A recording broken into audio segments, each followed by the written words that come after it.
Hey boys and girls, GameCam here, and today I'm going to talk to you about a new thing for ARMA 3 called Frontline, which is basically a huge system of a bundle of mods, a launcher, and a server.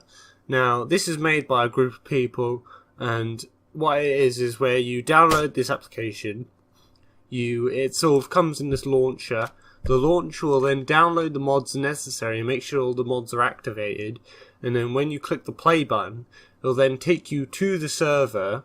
You'll also automatically join a TeamSpeak server, at which point you'll then be able to communicate with your team while you're playing in the server, and it sort of works as sort of a instantaneous sort of setup to a sort of milsim match, which is quite interesting because it's helps you. So if you're like me and you're not exactly a particularly tech savvy fella, then it's really nice because it puts everything at your fingertips. The program does the work for you. You just sit back and do it instead of having to fiddle around and make sure all the mods are in the right place and they're working fine and you've got them activated for when you want to go into the right server. You can sort of click it and it automatically finds the server, gets in it, and activates all the stuff you need to. It also joins TeamSpeak. I'm not a massive TeamSpeak fan, so it's not my favourite, but I understand it's very popular among the ARMA community, TeamSpeak. And it's easier for programmers to use, so I can understand why they used it, but personally I'm not a huge fan. Because if you do TeamSpeak, you do have to then learn how to use TeamSpeak for this server, which is the bad thing about Frontline, is you have to learn how to use TeamSpeak and get TeamSpeak working and make sure that's all okay. Which can be a bit tedious sometimes, especially getting rid of because there's so many people coming in and out of the server, you have the voice prompt for when someone disconnects or reconnects the server, so you have to make sure you turn that off, but I'm sure there'll be an instructional video on that. One of the things I recommend they do is they sit down and make a instructional video just saying, this is how you set up the Frontline, this is some useful tips of how to do well, because the game is very much, there is no, you will have to go online and watch some YouTube videos. I recommend you do, because that's the only way you're going to really get a good knowledge of what's going on. If you don't, then you're probably going to have a bad time, because, it's quite confusing at times to sometimes work some of the things. I mean, when you actually find out where everything is, it's quite simple to get into a match. And get going, but it is rather complex. So the medical system I'm still managing to get a hang of. Sometimes the 3D interactive environments is a bit confusing as well sometimes, but you soon get used to it after a while. I will say there is good things and bad things. I apologise if sometimes I sound a little too negative. I will talk about the good things as well as bad things. Sorry if more bad things pop into my head, but it's just how it is. But one thing is that some of the maps are a bit dense, because what Frontline specialises in, Frontline brings a sort of squad-based, sort of small squads versus small squads combat, very infantry-based, and you have, the different squads, you'll get about 30 people either side, and you'll usually split into sort of 4 squads of, say, 7 or 8 or something like that. And as much as it tries to employ some team cooperative elements, and it does try and push that by getting you to connect to TeamSpeak, it is very easy for people to go lone wolf sometimes, which can be a bit annoying. But in all fairness, you can take a horse to water, but you can't make him drink, so they can only push the people to be as cooperative as they can.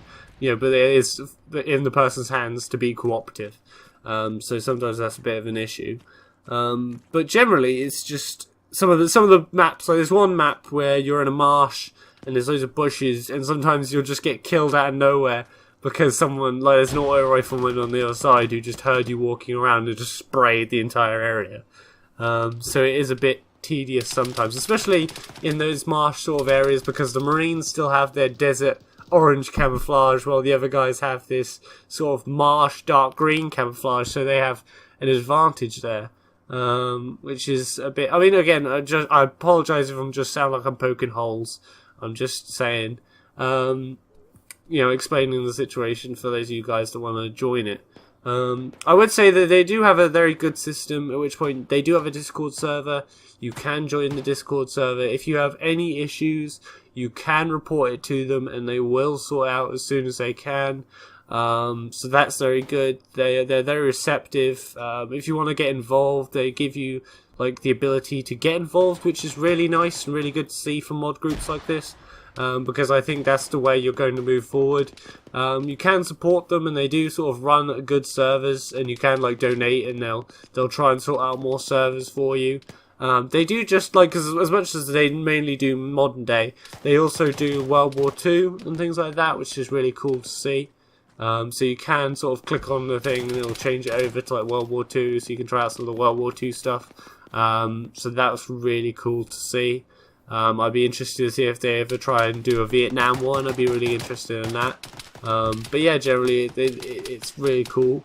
I would say some of the guns feel like they do more damage than others, so sometimes feels like snipers get more action than riflemen. But I would say obviously it's very close quarters, so I wouldn't say anyone feels like they're out of their depth, but I feel like some people are more effective than others. But one thing I will criticize is that sometimes the loading, basically what they've done is they've tried to make it as realistic as possible. They've tried to go on for sort of a milsim experience. So the respawn time is about 3 minutes. So you have 3 minutes to wait before you can respawn, unless someone comes over to revive you, which is, it happens actually more frequently than, in some other games, but it's not as frequently as I'd like, so it is a bit of a pain in the butt sometimes still, to sort of sit there for 3 minutes just thinking about how you died and why you did. And I will admit, sometimes you will get killed out of nowhere. Like, sometimes I'll be hiding in the corner of a building, cowering, and see no one else in the room, yet I'll still die. So, it's sometimes, but I think that's just maybe bad luck, I don't know. But I think it certainly is good if you're looking for a hardcore squad-based sort of tactical shooting.